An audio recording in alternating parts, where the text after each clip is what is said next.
Solid earners continue करते हैं हमारी जो सीरीज चल रही है, ठीक है। इकोनॉमिक्स के क्वेश्चन देखेंगे हम। 2020 प्रीलिम्स यूपीएससी में आया था, ठीक है। उसमें उसमें कौन कौन से क्वेश्चन थे, उनको हम किस तरीके से एग्जामिनेशन प्रेशर के अंदर बैठ करके कर सकते हैं, एग्जैक्टली हम वो यहाँ पे देख रहे हैं, एक्सप्लेनेशन नहीं देख रहे हैं ना, है ना।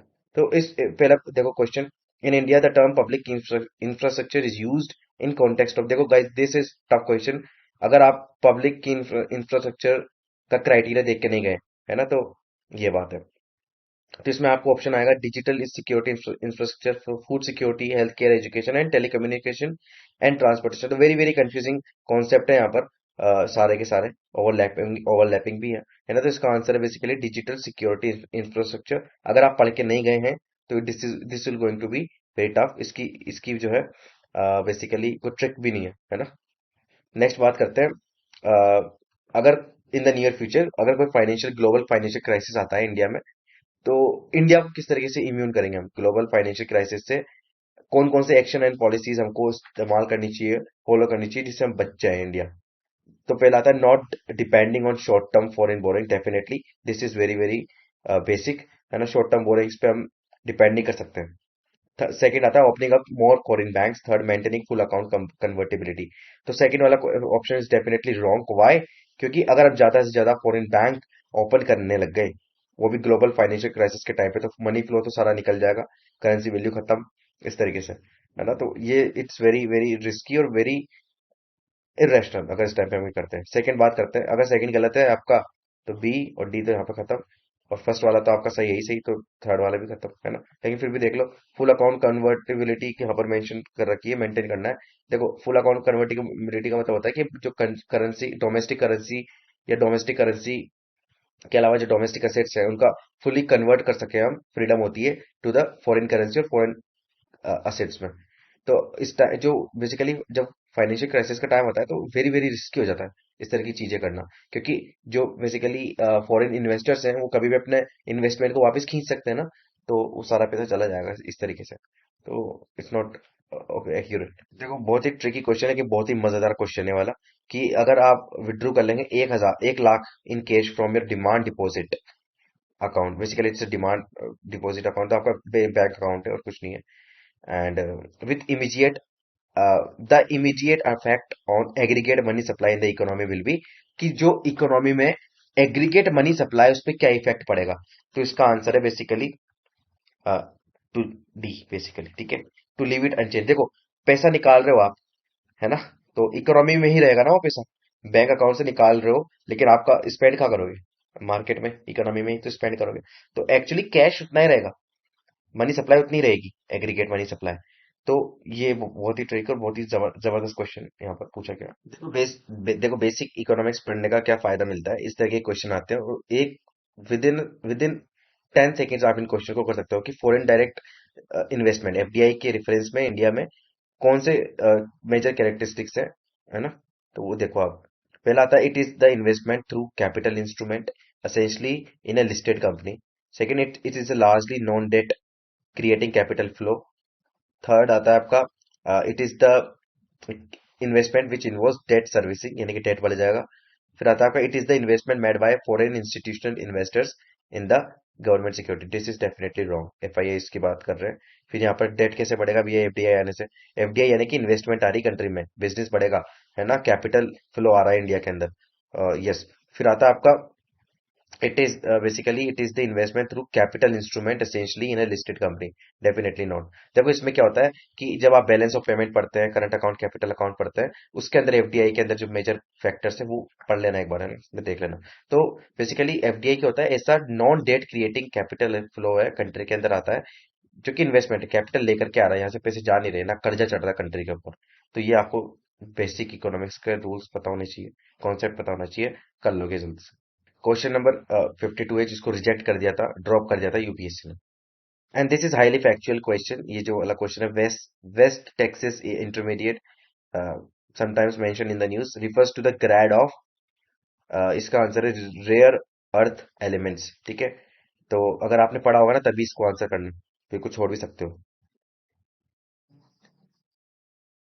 अच्छा ये वाला क्वेश्चन पढ़ो, in context to Indian economy non financial debts which includes which of the following. इसमें ऑप्शन है housing loans on by the households, amounts outstanding on credit cards, next आपका ट्रेजरी बिल। तो देखो basically non financial debt क्या होता है, अगर जरा सा भी आपको आइडिया होगा तो ये बेसिकली नॉन फाइनेंशियल सेक्टर से रिलेटेड है ना। यानी कि वो कौन कौन, देखो फाइनेंशियल सेक्टर क्या क्या होता है, आपके एनबीएफसीज हो गए, कमर्शियल बैंक्स हो गए, है ना।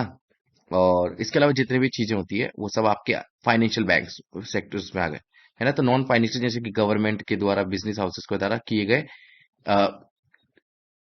ये वाले बेसिकली अरेंजमेंट्स, डेट वाले अरेंजमेंट्स। तो बेसिकली क्या होता है, housing loans own by the house holds, ठीक है। तो एक तो ये है। उसके अलावा amounts outstanding on credit cards and treasury bills, treasury bills होते हैं जो गवर्नमेंट इशू करती है, उसके एवज में पैसा लेती है, फिर बाद में उनको फेस वैल्यू पे क्या कर दिया जाता है, सेल कर दिया जाता है। ऑन द डिस्काउंट रेट उसको जब खरीदा जाता था, फेस वैल्यू पे उसको सेल कर दिया जाता है, ठीक है। तो इसका आंसर है टी। बेसिक कॉन्सेप्ट है इकोनॉमिक्स का। देखो ये वाला क्वेश्चन देखो, in India why are some nuclear reactors kept under IAEA safeguards while other are not. India basically देखो ये सब बहुत ही इंपॉर्टेंट होता है, इंडिया के अंदर क्या है इस चीज को सिस्टम। देखो IAEA क्या है, ये आपके बेसिकली अब क्या देखती है, ये एटॉमिक या न्यूक्लियर से रिलेटेड आपके कोई वर्ल्ड लेवल पे ट्रांजेक्शन हो रहे हैं, ट्रेड हो रहे हैं, उन सब से रिलेटेड, या न्यूक्लियर मटेरियल का एक्सचेंज हो रहा है, उन सबको ही देखती है, मैनेज करते हैं। मैनेज इन द सेंस नजर रखते हैं ना, कुल मिला के बात ये तो फिर, है ना। अब उसमें अब देखो इसमें ऑप्शन सुनो, some use uranium and others use thorium, which is totally ridiculous और इरेशनल जो है ऑप्शन है। देखो सेकंड है, some use imported uranium and other use domestic supplies. Third बात करते हैं, some are operated by the foreign enterprises and others are operated by the domestic enterprises, बिल्कुल भी नहीं। Some are stand on and private, देखो ये तो बिल्कुल भी हटा दो। थोरियम या फिर उससे रिलेटेड, एटॉमिक से रिलेटेड कोई भी चीज प्राइवेटली नहीं कर सकते ओन, ठीक है। फॉरेन एंटरप्राइजेस को भी इंडिया के अंदर क्यों करने देंगे हम अलाउ, वही है ना। इस तरह की एक्टिवेटेड न्यूक्लियर रिएक्टर्स की बात है भाई, छोटी मोटी चीज नहीं है। तो ऑप्शन बचा बी। और दूसरी बात ये भी कर सकते हो, जब इंपोर्टेड यूरेनियम की बात आती है ना, तो उस पर नजर लगाए कौन बैठा है, IAEA। तो इन वाले इंपोर्टेड यूरेनियम्स के जो न्यूक्लियर रिएक्टर्स होते हैं, उनमें ये बेसिकली कर सकते हैं IAEA सेफ गार्ड्स। लेकिन जो डोमेस्टिक सप्लाई उसके अंदर तो नहीं कर सकते ना, वो हमने हमारे यहाँ पे बेसिकली निकाला और उसका इस्तेमाल कर रहे हैं भाई, ये सब चीजें। तो आपका फर्स्ट अप्रोच से हो सकता है तो फर्स्ट से कर रहे हो, नहीं तो सेकंड से तो हो ही रहा है। अच्छा इस वाले क्वेश्चन में भी आपको वर्ड डेसिफर करना पड़ेगा, तोड़ना पड़ेगा शब्दों को, तब आप जाकर के वाला क्वेश्चन कर पाओगे। ट्रेड रिलेटेड इन्वेस्टमेंट मेजर्स, है ना। तो इस पे बहुत ध्यान देने की जरूरत है आपको। पहला ऑप्शन आता है quantitative restriction on imports by foreign investor are prohibited, ये नहीं पता। They apply to investment measures related to trade in both good and services, okay ध्यान से देखना। They are not concern with the regulation of foreign investment, देखो चलो कुछ भी नहीं पता आपको, अब यहाँ पे ध्यान से पढ़ो।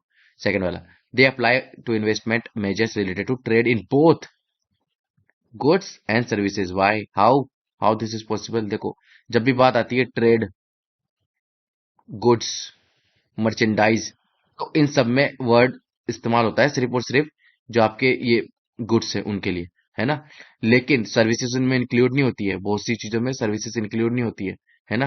तो अगर आपका इस वाले लॉजिक से ऑप्शन सेकंड गलत है, तो आपका आंसर आ गया 1 and 3, राइट। सेकंड, एग्जामिनर के पर्सपेक्टिव से सोचो कि क्वेश्चन दे दिया आपको, है ना। आपको लग रहा है ना, देखो इस तरह के क्वेश्चन क्या होते हैं, उस एग्जामिनर ने पढ़ा किसी बुक से, ये जहां से भी उसने पढ़ा होगा, एज इट इज उसने एग्जामिनर ने यहाँ पर चिपका रखा है, लेकिन इसमें गलती कहाँ करना है, यहाँ पर उसको लगता है कि कहाँ ऐसा ऑप्शन डालू कि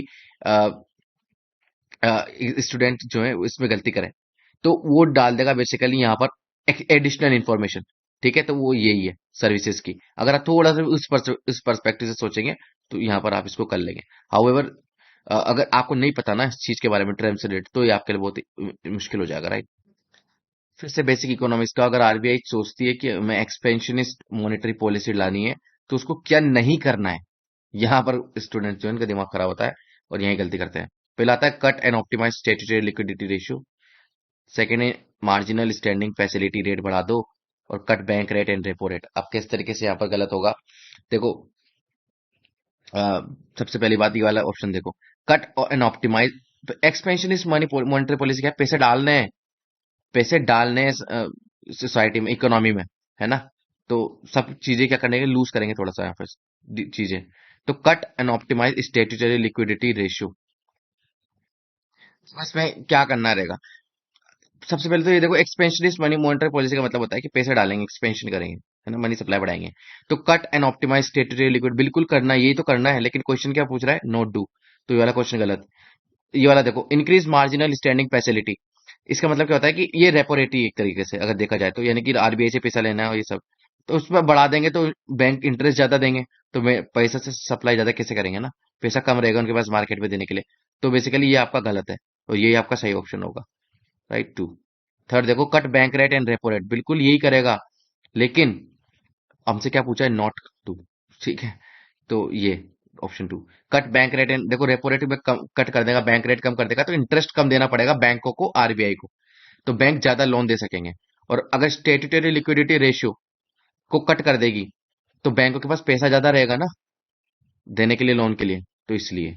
तो ये ऑप्शन है इसका, वेरी वेरी कंफ्यूजिंग, अगर आपने ध्यान नहीं दिया तो you will definitely get it wrong, okay. अच्छा, इसमें एक प्रिंसिपल आएगा आपके इस वाले क्वेश्चन में, विच इज आपका 1990, देखो क्वेश्चन पढ़ो। Indian economy after 1991 LPG, consider the following statement. पहला आता है आपका, इकोनॉमिक लिबरलाइजेशन के बाद क्या क्या हुआ। वर्कर की productivity increased in urban areas while decreased in rural areas, right, ऐसा है क्या। Second, the percentage share of rural areas in the workforce steadily increased, very very important word. Third आता है आपका कि जो in rural areas the growth in non farm economy increased, and the growth rate in rural employment decrease. देखो सबसे पहली बात, very very basic चीजें करते हैं, सिंपल से स्टार्ट करते हैं। थर्ड वाला देखो, रूरल एरियाज में ना जो नॉन फार्म एक्टिविटीज थी, वहां पर ज्यादा लोगों का क्या हुआ, ग्रोथ हुआ, है ना। क्यों होगा, क्योंकि लिबरलाइजेशन की तरफ बड़े, मशीनरी लगी होगी, प्लांट्स लगे होंगे, वो सब चीजें। तो थर्ड वाला तो आपका सही है बिल्कुल, वेरी वेरी बेसिक, और पढ़ा आपने। थर्ड, फोर्थ फोर्थ देखो, the growth rate in rural employment decreased, ठीक है। और ये भी सही है, कैसे, क्योंकि देखो जब लिबरलाइजेशन हुआ, लोगों ने शिफ्ट कर दिया किधर आना, अर्बन एरियाज में, तो अर्बन में तो एम्प्लॉयमेंट बढ़ गई, रूरल में कम हो गई ना। तो ये भी सही है definitely, three and fourth is definitely correct. तो आपका यहीं से होता है, लेकिन हम यहाँ पर ये भी देखेंगे कि एक वर्ड होता है स्टीडली इंक्रीज्ड, स्टीडली इंक्रीज और स्टीडली डिक्रीज्ड। जब भी ये वाला वर्ड आता है ना, समझ जाओ कि यूपीएससी ने क्या किया, इस वाले क्वेश्चन के साथ घपला किया है, and definitely this will be आपका रॉन्ग। क्यों, क्योंकि स्टेटली इंक्रीज और स्टेटली डिक्रीज वाले क्वेश्चन पैटर्न्स में देखा गया है, हमेशा ये वाले क्वेश्चन क्या होते हैं, गलत ही होते हैं, बिकॉज इसका कोई प्रूफ नहीं होता है, कभी ना कभी तो इंक्रीज भी हुआ होगा ना। स्टेटली डिक्रीज का तो कोई प्रूफ ही नहीं है आपके पास इस तरीके से, है ना। इसको प्रूफ किया नहीं जा सकता ओवरऑल, तो जिनको प्रूव नहीं करेंगे ना, उसको फिर खत्म, उसको गलत ही रहेगा वो, है ना। प्रोडक्ट, वर्कर की प्रोडक्टिविटी कैसे बढ़ गई एरियाज में, प्रोडक्टिविटी से तो कोई रिलेशन ही नहीं है इसका, है ना। और दूसरा स्टेटमेंट है डिक्रीज इन रूरल एरियाज, चलो ठीक है, ये भी प्रूफ करना बहुत ही ज्यादा जो है टफ है, और ओवरऑल स्टेटमेंट देखा जाएगा तो इलॉजिकल है ये। तो वन एंड टू सही नहीं हो सकते, तो थ्री एंड फोर आपका करेक्ट है। देखो जबरदस्त क्वेश्चन बता रहा हूं आपको यहाँ पे, कितनी इजीली तरीके से बेसिक नॉलेज के थ्रू कर सकते वाला क्वेश्चन। क्वेश्चन पढ़ो। पहला स्टेटमेंट है, in terms of short term credit delivery, short term credit delivery in agriculture sector, जो डीसीजी होते हैं आपके, district central cooperative bank delivers more credit in comparison to the SCB, जो schedule commercial banks and regional rural banks. पहला तो ये नहीं पता भैया, आपको बिल्कुल भी नहीं पता ना, बिल्कुल भी कुछ, अभी अभी अभी पता चल जाएगा पता है कि नहीं पता। Second, one of the most important function of DCCB is to provide funds to primary agricultural credit societies. Second वाला ऑप्शन आप पढ़ रहे हो, सेकंड वाला ऑप्शन क्या लगता है आपको, जनरल, जो थोड़ा जनरिक सा नहीं है, बिल्कुल जनरिक सा है। One of the most important function of the DCBs, बिल्कुल है भैया, ये वाला बहुत जनरिक स्टेटमेंट है, तो इसके सही होने के चांसेस बहुत ज्यादा है ना, तो इसको याद रखो आप। अब देखो फर्स्ट वाला ऑप्शन, किस तरीके से आप इसको स्मूथली कर सकते हो, है ना। बेसिक नॉलेज आपके पास है, बैंकिंग की पढ़ा है आपने। देखो, डीसीसीबीज के बारे में नहीं पता, एस, अगर आपको सिर्फ इतना भी पता है ना कि एग्रीकल्चर सेक्टर में यहाँ पे बात कर रहे हैं क्रेडिट देने की, शॉर्ट टर्म, है ना, शॉर्ट टर्म क्रेडिट देने की यहाँ पे बात कर रहे हैं, तो एक टर्म होता है basically PLI, product, sorry, priority sector lendings, PSL, priority sector lendings. अब प्रायोरिटी सेक्टर लैंडिंग्स क्या होते हैं, these are the basically obligations on schedule commercial bank and regional rural banks, इन पे ऑब्लिगेशन होती है कि agricultural sector, health sector, education, इनमें आपको लोन देने ही पड़ेंगे पर्टिकुलर, कितना भी हो सकता है, 30%, 40%, जितना भी सेट कर दे रेगुलेटर्स, है ना। अब आपको सिर्फ इतना पता है, तो आप इतना भी ये सोच लो कि डिस्ट्रिक्ट सेंट्रल कोऑपरेटिव बैंक्स क्यों जो schedule commercial bank and regional rural bank से ज्यादा कर सकेगा। बिल्कुल नहीं करेगा, और क्योंकि उनके ऊपर ऑब्लिगेशन नहीं है, लेकिन इनके ऊपर ऑब्लिगेशन है डेफिनेटली, तो इनको तो देना ही देना है।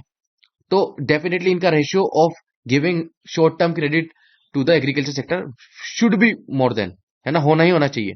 तो दिस इज आपका रॉन्ग एंड दिस इज आपका करेक्ट आंसर। 59 का बी क्वेश्चन आपका सही है। देखो, बेसिक नॉलेज तो होनी जरूरी है आपके, है ना, तो यूपीएससी दे रहे हो आप, तो दिस इज इंपॉर्टेंट, राइट। एक सेकेंड।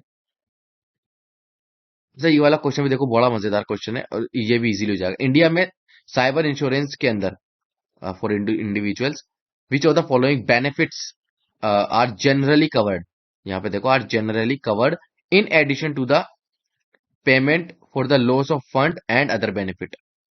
उसके अलावा, यानी कि लॉस हुआ, लॉस ऑफ फंड्स, पैसा चल गया आपका, उसके अलावा क्या बेनिफिट्स हैं, है ना, इंश्योरेंस के अंदर, साइबर इंश्योरेंस के अंदर इंडिया में। देखो, सबसे पहला, cost of restoration of consumer system in case of malware disrupting the access to the ones computer, ठीक।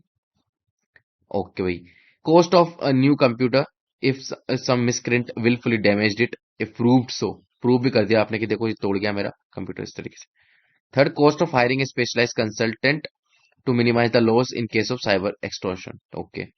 Cost of defence in court of law if any third party files suit. अब देखो,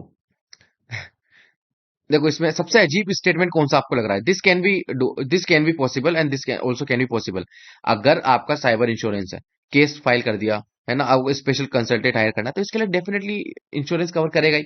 लेकिन second वाला option देखो, चलो आपको कुछ भी नहीं पता, सेकंड वाला ऑप्शन देखो, अगर बेसिकली ये चीज साइबर लॉ के अंदर या साइबर इंश्योरेंस के अंदर थोड़ा ना कवर होगी कि कोई अगर आके आपके आके विलफुली कंप्यूटर तोड़ के चल जाए, इंश्योरेंस वाले थोड़ा ना पे करेंगे इस चीज के लिए यार, है ना। या फिर कोई ने तोड़ी दी आपके घर में किसी ने, या कुछ भी हो सकता है। तो this is very very ridiculous वाला जो है स्टेटमेंट है। तो अगर टू देख लें आप, तो ओनली स्टेटमेंट लेफ्ट विद आपका बी, ठीक है। तो this is very interesting question, और अगर आपने बहुत ध्यान से देखा ना क्वेश्चन, तो इजिली कैन बी डन। देखो, विद इन 5 सेकेंड कैसे कर सकते हैं कोई भी क्वेश्चन, जादू बता रहा हूँ यहाँ पे, देखो ध्यान से सुनना। In India, which one of the following can be considered as public investment in agriculture. India में ऐसा कौन कौन सी चीजें हैं जिसमें आप, जिसको पब्लिक इन्वेस्टमेंट बोल सकते हो एग्रीकल्चर में? सबसे पहला स्टेटमेंट पढ़ो, फिक्सिंग मिनिमम सपोर्ट प्राइस। एक second. Fixing minimum support price in agriculture in all crops, यहां पर देखो, थोड़ा भी ध्यान से पढ़ा होगा ना इसको, स्टेटमेंट को देखो, ऑल क्रॉप्स, क्या एमएसपी सारी क्रॉप्स पे दी जाती है क्या? बिल्कुल भी नहीं हर साल लिस्टिंग की जाती है, उसके बाद एमएसपी दी जाती है ना। फर्स्ट स्टेटमेंट ही आपका गलत है, क्वेश्चन सोल्व हो गया आपका। देखो, विद इन 5 सेकेंड्स, सॉरी। अच्छा, ये वाला नेक्स्ट क्वेश्चन देखो, इंटरेस्ट कवरेज रेशियो की हमें बात कर रहे हैं। What is the importance of the term interest coverage ratio of a firm in India? बहुत ही सिंपल कॉन्सेप्ट है, पढ़ा होगा जरूर जरूर, है ना। संजीव वर्मा में भी दे रखा है ये वाला कॉन्सेप्ट। एंड देखो, इसमें डिसिफर भी कर सकते हो आप वर्ड, और इसको बेसिकली तोड़ के उसका मीनिंग भी जान सकते हो। It helps in understanding the present risk of a firm that a bank is going to be give loan, definitely, very very easy. It helps in evaluating the emerging risk of a firm that a bank is going to give loan to, right. Definitely, very very सही। देखो, इसमें क्या interest coverage ratio, क्या meaning निकलता है आपका कि basically, basically क्या कवरेज रेशियो हो सकता है किसी भी फर्म का, है ना, बोरोइंग फर्म्स का कवरेज रेशियो कितना हो सकता है, इंटरेस्ट कवरेज रेशियो। देखो, इसमें दे रखा है, higher borrowing firms level of interest coverage ratio, the worst is its ability to serve. देखो, बिल्कुल ही उल्टा है, कॉन्ट्रास्टिंग है ना।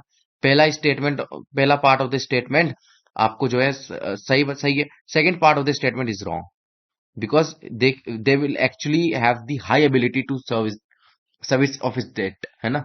ज्यादा अच्छा इंटरेस्ट कवरेज रेशियो अगर आपका है, ज्यादा है, हाई लेवल है, तो you can definitely do good things, right. ये जो आपका बोरोइंग फर्म्स है वो।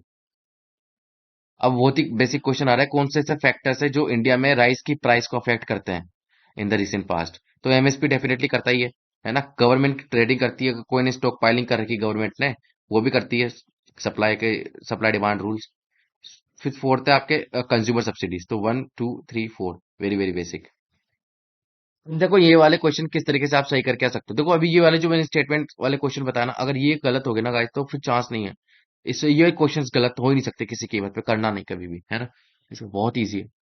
अब देख तो ये वाला क्वेश्चन देखो, द वैल्यू, इसमें वेग स्टेटमेंट का किस तरीके से रूल लगता है तो हम देखते हैं। The value of Indo Sri Lankan trade consistently increase in the last decade. क्या ऐसा हो सकता है, क्या पॉसिबल भी है क्या कि कंसिस्टेंटली इंक्रीज विद, अगर एक भी साल या एक भी महीने में अगर कोई इनका बेसिकली ट्रेड कम हुआ तो दिस स्टेटमेंट जो है विल बी रॉन्ग, राइट। अब श्रीलंका की कंडीशन देख के लग रहा है आपको कि उसका ट्रेड जो है कंसिस्टेंटली इंक्रीज होगा इंडिया के साथ? डेफिनेटली नहीं। अगर वन गलत है आपका तो ये देखो, वन एंड डी, ए और डी गलत, बी और सी में से एक सही होगा आपका, राइट। अब सेकंड बोलो, textile and textile article constitute an important items of trade between India. Definitely ये वाला तो सही है। इंडिया और बांग्लादेश में सबसे बड़ा काम किसका है? टेक्सटाइल का ही। ठीक है, चलो मान लो ये भी नहीं पता तो थर्ड देखो, in the last 5 years Nepal has been the largest trading partner of India in the South Asia. कैसे हो सकता है ना, नेपाल कैसे इंडिया का लार्जेस्ट ट्रेडिंग पार्टनर, बांग्लादेश हो सकता है, मॉरिशियस हो सकता है, या फिर कोई और कंट्री हो सकती है, लेकिन नेपाल के नॉट भी, क्योंकि इतना उनका तो $1 बिलियन का भी बिजनेस नहीं है, राइट। तो इस तरीके से, तो ऑप्शन नंबर 2 इज करेक्ट आपका। जनरल नॉलेज और कॉमन सेंस के बेसिस पे ये वाला क्वेश्चन कर लिया हमने। नेक्स्ट क्वेश्चन आता है आपका, under Kisan credit card scheme short term credit support is given to the farmers for which of the following. यानी कि किसान क्रेडिट कार्ड था, उसके अंदर शॉर्ट टर्म क्रेडिट देंगे। ठीक है, शॉर्ट टर्म का मतलब बेसिकली ये होता है कि साल भर के अंदर अंदर आपको चुकाना पड़ता है वो, ये शॉर्ट टर्म और कुछ नहीं, है ना। तो अब इसमें क्या होगा कि कौन कौन से ऐसी कैटेगरीज है जिनके पर्पसेज है, जिनमें देखो इस वाले क्वेश्चन में क्या होता है, एक ऑप्शन उड़ाना आपको, बाकी सारे क्वेश्चन आपके सही हो जाएंगे। देखो पहला आता है working capital for the maintenance of farmers. Definitely yes, ये this is we can say कि बेसिकली वर्किंग कैपिटल के काम के लिए तो देंगे ना। और सबसे ज्यादा फार्मर्स को जरूरत भी इसी की होती है ना। बीज लाना है, फर्टिलाइजर लाना है, यूरिया लाना है, ये सब। ठीक है, तो first is definitely correct. Second, purchase of combine harvesters trade and mini trucks. चलो ये आपको नहीं पता, छोड़ो उसको, आगे देखते हैं। Consumption requirement of farm household, ये भी नहीं पता, आगे देखेंगे। Post harvest expenses, definitely post harvest expense आपके डेफिनेटली कवर होगा, यानी कि आपने कटाई कर ली, अब कटाई के बाद उसको ट्रांसपोर्टेशन करना पड़ेगा, उसके लिए फार्मर्स को पैसे की जरूरत होती है, तो उसके लिए भी आपके किसान क्रेडिट कार्ड जो है टेस्टिंग करानी है ना, लेबोरेटरी टेस्टिंग, उन सब के लिए भी कौन देता है? किसान क्रेडिट कार्ड देते हैं, है ना, शॉर्ट टर्म। तो 1 and 4 आपके करेक्ट है। तो 1 and 4 यानी कि आपका ए खत्म, ए नहीं हो सकता, है ना, उसके अलावा बाकी हो सकते हैं। अब देखो, construction of family house and setting up a village cold storage. अब फैमिली हाउस बनाने के लिए थोड़ी ना किसान क्रेडिट कार्ड, देखो बहुत ही पर्सनल हो जाएगा तो, है ना, कि पर्टिकुलर फैमिली फैमिली हाउस बनाने के लिए कैसे दे सकता है। ठीक है, शेड बनाने के लिए एक बार मान भी लें, कुछ भी दूसरे पर्पस के लिए, लेकिन family house is a very very personal और प्राइवेट कंजम्पशन के लिए नहीं देता। प्राइवेट कंजम्पशन क्यों देंगे, है ना, राइट। तो फिफ्थ वाला आपका गलत, तो फिफ्थ अगर आपका गलत है तो आपका आंसर आ गया। ठीक है, देखो, यस फिफ्थ वाला आ गया आपका आंसर, बी ऑप्शन, राइट। सो इस तरीके से वाले क्वेश्चन हो जाएंगे आपके। देखो ये बहुत ज्यादा न्यूज बता और ये बहुत बड़ा चेंज भी था, इसलिए क्वेश्चन पूछ भी लिया। पहला ऑप्शन है, देखो बहुत बेसिक नॉलेज के थ्रू भी कर सकते हो आप इसको, है ना, और थोड़ी करंट की नॉलेज भी होनी चाहिए। पहला आता है आपका, the weightage of food in consumer price index is higher than the, basically WPI, आप सीपीआई क्या होता है आपका, food inflation, wholesale price index से ज्यादा होता है हमेशा उसका वेटेज। नेक्स्ट, नेक्स्ट बात करते हैं, जो डब्ल्यूपीआई है does not capture changes in the prices of service which CPI does. Yes, इसमें सिर्फ जो गुड्स हैं वो इंक्लूड होते हैं डब्ल्यूपीआई में, सीपीआई में गुड्स एंड सर्विस दोनों होते हैं। ये दोनों सही है आपके, फर्स्ट एंड सेकंड सही है, तो बी सी हटा दो, ए और डी रखो। आरबीआई जो है has not adopted WPI as its key measure of inflation and to decide on changing the key policy rates, बल्कि सीपीआई उसने अडॉप्ट किया था, ना कि डब्ल्यूपीआई। तो अगर आपको इतना पता है तो आपका सही हो जाएगा ए एंड बी। ठीक है, तो ये आपको याद होना ही चाहिए, ये तो डेफिनेटली। लेकिन आपको याद नहीं भी है ना तो भी आप दो ऑप्शन तो कर ही लोगे उसके अंदर, दो ऑप्शन तो आपके एलिमिनेट हो ही जाएंगे। देखो कैसे एक्सट्रीम स्टेटमेंट वाला रूल जो हम यहाँ पर लगा करके दोनों ऑप्शन सही कर सकते हैं। तो in case of all cereals MSP, वही वाली बात आ गई, है ना, the procurement at MSP is unlimited in, आप समझ रहे हो, अगर एमएसपी अनलिमिटेड, मतलब बेसिकली हमने अनलिमिटेड क्वांटिटी में खरीद ली, सरकार ने, इतने रिसोर्सेज थोड़ी ना है, लिमिटेशन है सरकार की भी, और सारी सीरियल्स पल्सेस और ऑयल सीड खरीद लेगी क्या? ऐसा नहीं, टू मच एक्सट्रीम। दूसरा आता है, in case of cereals and pulses MSP is fixed in any state UT at a level to which the market price will never rise. ऐसा कोई पॉसिबल है क्या कि मार्केट प्राइस कभी बढ़ेगी नहीं? अगर एमएसपी पे खरीद भी लिया तो उसके पास मार्केट प्राइस नहीं बढ़ सकती क्या? बिल्कुल बढ़ सकती है, क्यों नहीं बढ़ेगी, है ना? तो ये भी गलत है आपका, तो दोनों ही ऑप्शन आपके यहाँ पे गलत है, which is very very basic fundamental economics है ये भी उसी तरीके की एलिमिनेशन से कम कर लेंगे यहाँ पे। देखो इसको कैसे, थर्ड वाला ऑप्शन देखो, call money is a short term finance use by interbank. ये तो बहुत ही सिंपल, बैंकिंग में सबसे पहला कॉन्सेप्ट अगर आप पढ़ोगे, इंपॉर्टेंट कॉन्सेप्ट, उसमें ये वाला ऑप्शन आएगा। कॉल मनी का एक ऑप्शन होता है, रातों रात अगर आपको पैसों की जरूरत पड़ती है किसी बैंक को, तो वो दूसरे बैंक से खरीद ले सकता है, मतलब कॉल मनी के तौर पर, ठीक है। And within time limit, ये short term basically credit system ही है, उसके बाद उसको वापस देना पड़ता है। तो थर्ड वाला अगर आपका बेसिकली सही होगा, तो 1 and 3, 1 and A and B हटा दो, तो C एंड D में से एक ऑप्शन आपका सही होगा, ठीक है। Commercial paper is a short term unsecured promissory notes. अगर आपको इतना पता है तो definitely this is actually correct. अगर वन वाला आपको पता है कि कमर्शियल पेपर जो है वो शॉर्ट टर्म प्रोमिसरी नोट्स है, तो डेफिनेटली आपका सी वाला ऑप्शन सही और यही सही है। देखो जीरो कूपन बॉन्ड देखते उड़ा दो इसको, तो देखते खत्म कर दो। Are the interest bearing good, how can, okay this can be not possible ना। जीरो तो ना, देखो इस पे क्या होता है, जीरो कूपन बॉन्ड पे इंटरेस्ट नहीं मिलता है। इस पे आपको क्या करते हैं हम, जीरो कूपन बॉन्ड्स किस तरीके से करते हैं, देखो हम इसको बेसिकली खरीद लेते हैं डिस्काउंटेड रेट्स पे, और फिर फेस वैल्यू पे बढ़ते हैं बेचते हैं, जब इसकी फेस वैल्यू बढ़ जाती है उस टाइप पे बेचते हैं। तो इंटरेस्ट की तो इस पे बात है ही नहीं ना, राइट। तो फोर्थ वाला भी हटा दोगे तो बी तो पहले ही चल गया, उसके बाद आप ये भी देख लो, है ना, फोर्थ ये भी गलत है, राइट। और फोर्थ वाला वैसे भी गलत है आपका, अगर अगर अगर आपने थर्ड सही कर दिया तो फोर्थ वाला वैसे भी गलत है यहाँ पे, देखो, राइट। सो ये थे बेसिकली क्वेश्चन आपके इकोनॉमिक्स के। नेक्स्ट लेसन में देखेंगे एनवायरमेंट, या फिर हम जो है जो फर्दर मिसलिनियस टॉपिक्स है उन सबके बारे में देखेंगे, ठीक है। तो जब तक के लिए stay tuned and have a nice day.